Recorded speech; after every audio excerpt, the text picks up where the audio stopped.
Hay una estrategia, una que es tan antigua como la humanidad misma y que está diseñada para una cosa: desviar y silenciar la verdad. No es nada complicada, pero sus efectos a lo largo de la historia han sido devastadores. En este análisis vamos a ver cómo la revelación de Dios ha sido sustituida muy poquito a poco por ideas humanas y por qué es tan importante que reconozcamos este patrón. Y todo empezó aquí, con estas simples palabras. Fue el primer desafío directo, la primera vez que se puso en duda una orden clara de Dios. La serpiente no solo negó la verdad, sino que abrió la puerta a una mentira mucho más atractiva, y con eso estableció un modelo que, como vamos a ver, se ha repetido una y otra vez. Y aquí la tenemos, la estrategia en su estado más puro. Paso 1. Contradecir lo que dice Dios. Paso 2. Sustituirlo por una mentira que suene bien, que nos guste escuchar. Esta táctica, aunque parezca muy simple, se ha ido perfeccionando con los siglos con un único objetivo: crear confusión espiritual y, al final, esclavitud. Venga, vamos a meternos de lleno en esto. Entender cómo funcionó esta primera mentira es clave, porque nos da la plantilla, el molde, para poder identificar cómo esa misma estrategia se manifiesta hoy en día en el mundo de la fe, casi siempre disfrazada de tradiciones y doctrinas de hombres. Mirad, para entender esto, el derecho romano nos da una analogía que es perfecta. Se llama consuetudo. ¿Qué significaba? Pues que si una costumbre se repetía una y otra vez durante mucho tiempo, acababa teniendo fuerza de ley aunque no estuviera escrita en ningún sitio. Pues bien, esto es exactamente lo que pasa con las tradiciones humanas en la fe. De tanto repetirlas, acaban sonando tan autoritarias como la propia palabra de Dios. Y ojo que esto de la repetición no es algo que se quedará en la antigüedad, para nada. Aquí tenemos un ejemplo mucho más moderno y siniestro. Esta frase que se le atribuye al ministro de propaganda nazi nos enseña el poder que tiene la repetición para que una mentira se acabe viendo como una verdad. Es la misma lógica que la consuetudo, pero llevada a consecuencias terribles. Vale, entonces, para poder evaluar estas tradiciones necesitamos un punto de referencia, algo que no cambie, un estándar fijo. Y ese estándar es la Biblia. Antes de ver qué es lo que la sustituye, es fundamental entender qué es y qué autoridad tiene. A ver, la creencia central es que la Escritura no es un libro más. Se considera la palabra misma de Dios, inspirada por su Espíritu. Por eso se ve como la regla suprema para la fe y para la vida. Se entiende que no tiene error en lo que enseña y que es más que suficiente para guiarnos, para enseñarnos y para corregirnos. Y mirad, este versículo de Hebreos lo clava, lo resume de una manera increíble. La palabra de Dios no es un texto ahí, parado, estático. Se describe como algo vivo, algo activo, que corta más que una espada de doble filo y que es capaz de llegar a lo más profundo de nosotros, de discernir hasta los pensamientos y las intenciones.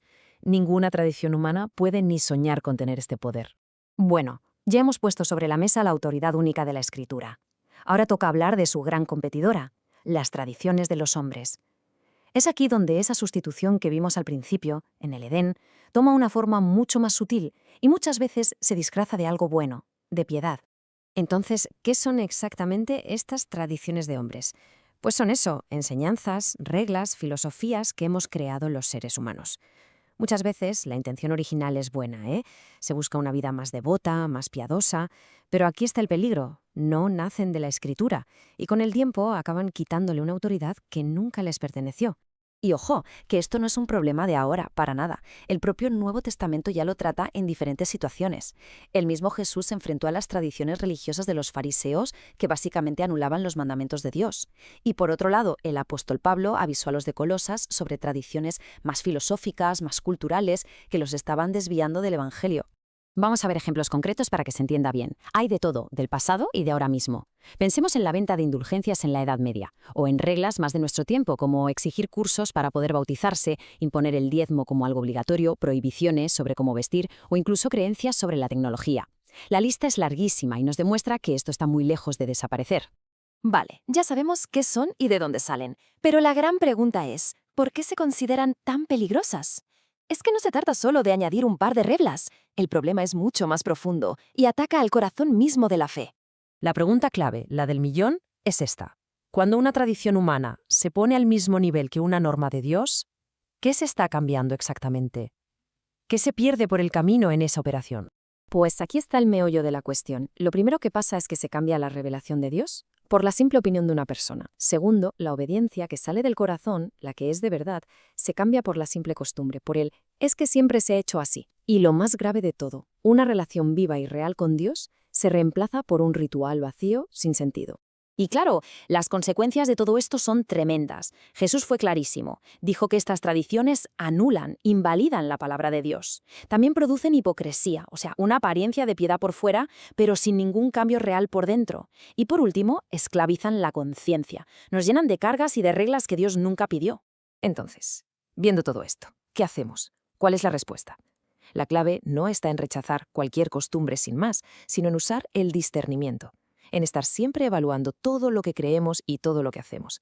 Al final, todo se reduce a unas preguntas muy sencillas, pero potentísimas. ¿Esto que creo, esto que hago, viene de Dios o viene de nosotros? ¿Está en la Biblia o es solo una costumbre que hemos heredado? Este es el filtro definitivo. Fijaos en esta advertencia del apóstol Pablo. Es que parece escrita ayer, es súper actual. Habla en un tiempo en el que la gente no aguantará la enseñanza correcta, sino que como le pican los oídos, buscará maestros que le digan justo lo que quiere escuchar. Es esa tendencia que tenemos a preferir la comodidad de un mito o una fantasía antes que la verdad. Pero si eso ya sonaba serio, esperad a oír esto, porque aquí Pablo va un paso más allá. En esta otra carta sugiere que el origen de algunas tradiciones no es simplemente humano, sino que puede venir de un lugar espiritualmente más oscuro. Llega a decir que algunas enseñanzas son en realidad doctrinas de demonios disfrazadas, o sea, ideas que van activamente en contra de la verdad de Dios. Y con esto llegamos al final, con una reflexión que es, inevitable y muy personal. ¿En qué se basan nuestras propias convicciones? ¿Están bien ancladas en la roca de la Escritura o en realidad se apoyan en la arena movediza de la costumbre, la tradición y la opinión de la gente? La respuesta a esa pregunta, desde luego, lo cambia todo.